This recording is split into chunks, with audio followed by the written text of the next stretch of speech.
This week we hang out with Ron Howard. And then we make him tell us some secrets. Really? Watch and find out. Internet video is wild, y'all.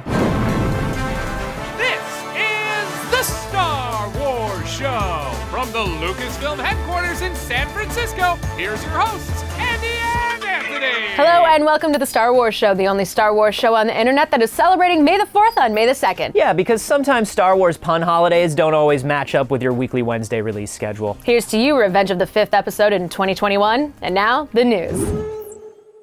Late last week, Lucasfilm announced Star Wars Resistance, a brand new animated series coming to television this fall. The series follows the adventures of Kazuda Xiono, a young pilot turned spy recruited by the Resistance to gain intel on the burgeoning First Order. Taking place prior to the events of The Force Awakens, the show will feature appearances by Oscar Isaac as Poe, Gwendolyn Christie as Captain Phasma, and BB-8 as BB-8. How did we pull that off? Very tough to get time with that guy. Created by Dave Filoni, Resistance touts a bold and new colorful animation style not yet seen in the Star Wars animation portfolio. For more details on Resistance, including the full voice cast, check out StarWars.com. Over the weekend, a brand new solo featurette debuted that showed even more footage from the film, as well as interviews with the cast and filmmakers. The featurette also dove into the character of Han and what it takes to become him, as well as giving us more moments of Han and Chewbacca together, including the genesis of his iconic nickname. For more breaking news from around the galaxy, and trust us, with May the 4th coming up on Friday, there will be probably a ton of it. Check out StarWars.com. Well, there's like turtley looking aliens. Sure.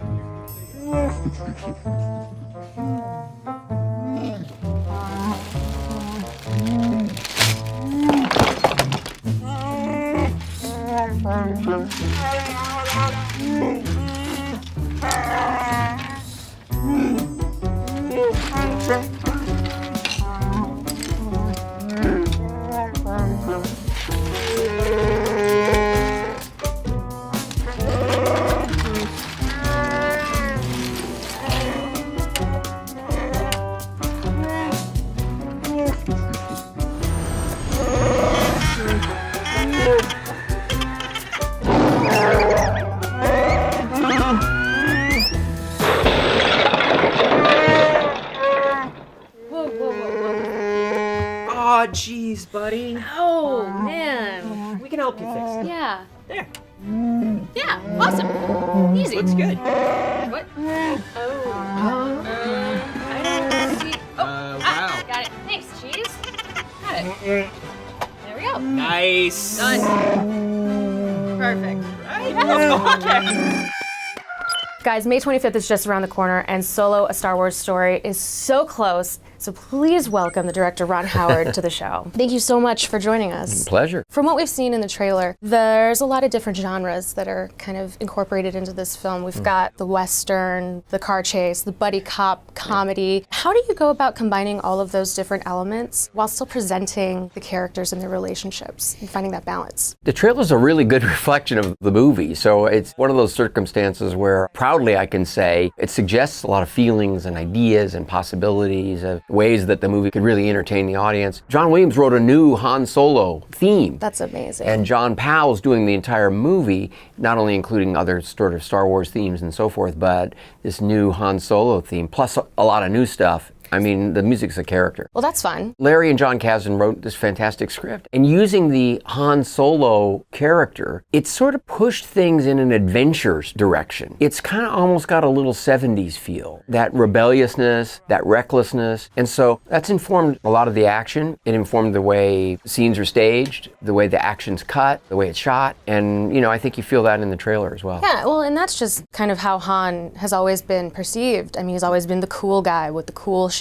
What else do you think it is about that character that has just resonated with fans for the past 40 years? It's the duality of the character. The idea that he's out for himself, he's got an outlaw spirit and code on one hand, but he can't quite live it and walk it because he doesn't entirely feel it. The duality is he's a great guy, and he hates that about himself. Trying to shake that good part of him. This story, it has a lot of fun with the characters, and when I say fun, you know, there's a lot of humor, there's a lot of action, there's a lot of excitement, and that is fun. But also part of the fun is identifying these qualities in Han and also the characters around Han. So the relationships really shape him. So where should we be looking for your brother Clint in Solo.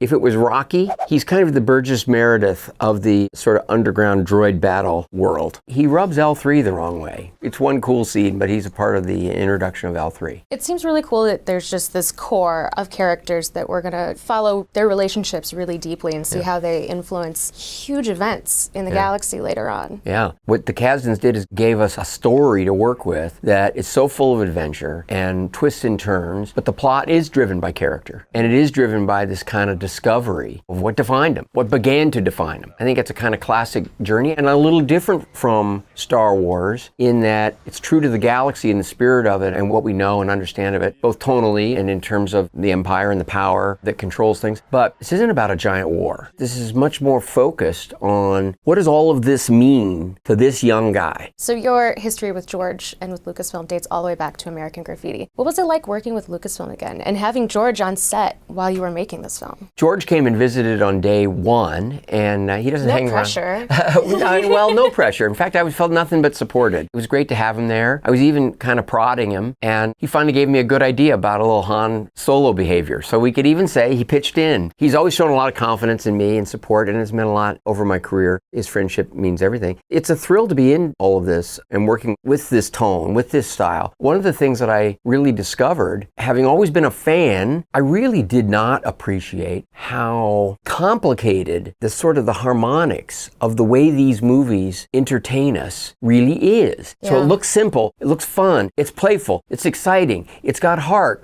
all of those things. There's all of these other things that you have to hit. And you put them together along with the technical cinematic mastery that is required in order to tell these stories this way. It's an entirely unique kind of storytelling experience from a director's standpoint. And as fans, we're not meant to think about what it takes to make the movie. We're meant to just lose ourselves in it. Right. And I was reminded that, of course, there's a lot that goes into this, but the ultimate outcome goal is take people on an adventure. All right, so we have a game that we want to play with you. Okay. This game is called Hans or the Fonz. And I'm going to ask you these questions, and the answer is either Han Solo or the Fonz. Okay. Appears in a series with a catchy theme song. Oh, wow. Well, all the themes are pretty catchy. Oh, man. Catchy? I'll go Fonz. Oh, I'm sorry. It was Han Solo. Oh, yeah.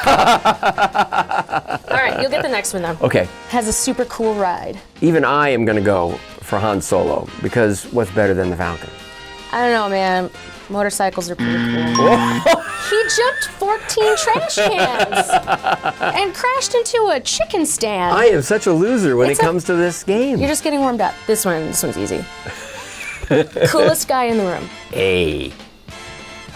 Sorry, that was a trick question. Yeah. The answer is Lando Calrissian.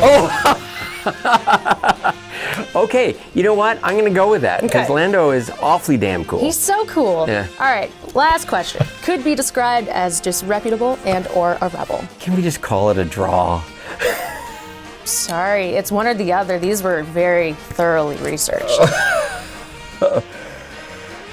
Han Solo? Sure. She gave me one. Well, you didn't do very well on that.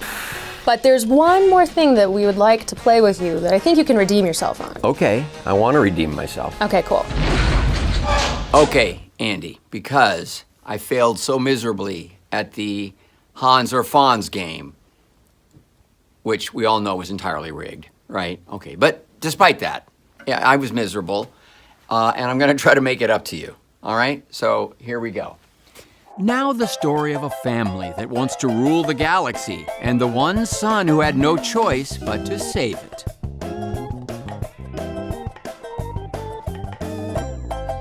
It's Star Wars: A New Hope. Meet Darth Vader.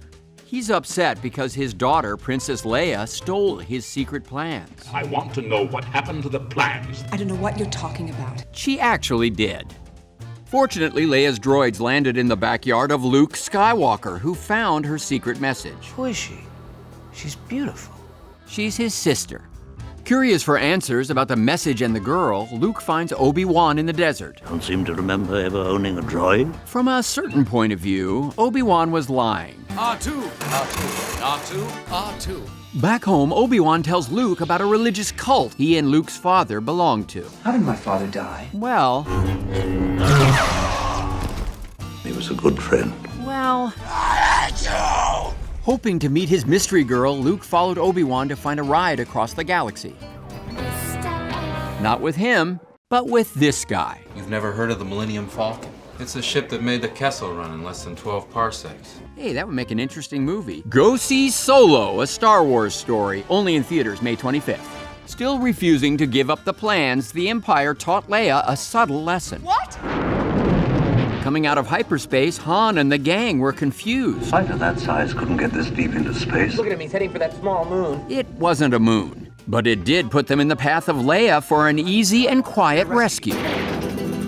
In 10 minutes, they caused millions of credits of damage and blasted at least 15 stormtroopers.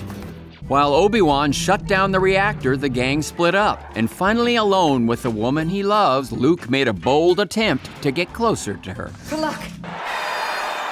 Moments later, Luke and Leia meet up with Han and Chewbacca. What kept you? We are running some old friends. Uh-huh. Obi-Wan also ran into an old friend. And while the gang escaped to the rebel base, they planned to destroy the Death Star without the help of Han. I know what I'm doing. He didn't.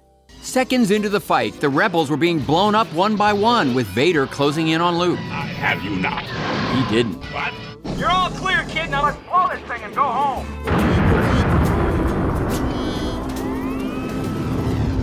On the next Star Wars, Luke and Leia get a little closer.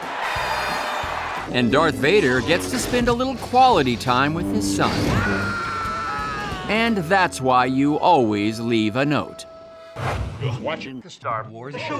Thanks to Ron Howard for lending his voice to our Arrested Development sketch. We will now rip up all of the blackmail material we had on you. And thank you for not tweeting about it before us. With that, make sure to like the video, subscribe to the channel, follow us on Twitter, Facebook, and Instagram, download the Star Wars app, and have the best darn May the 4th ever. Thanks for watching, and may the 4th be with you. I really enjoyed how into that you got. Yeah, I'm just cheerful today. I don't know.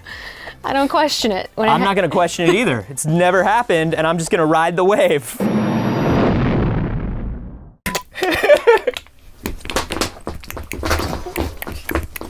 No, that's not how bloopers work.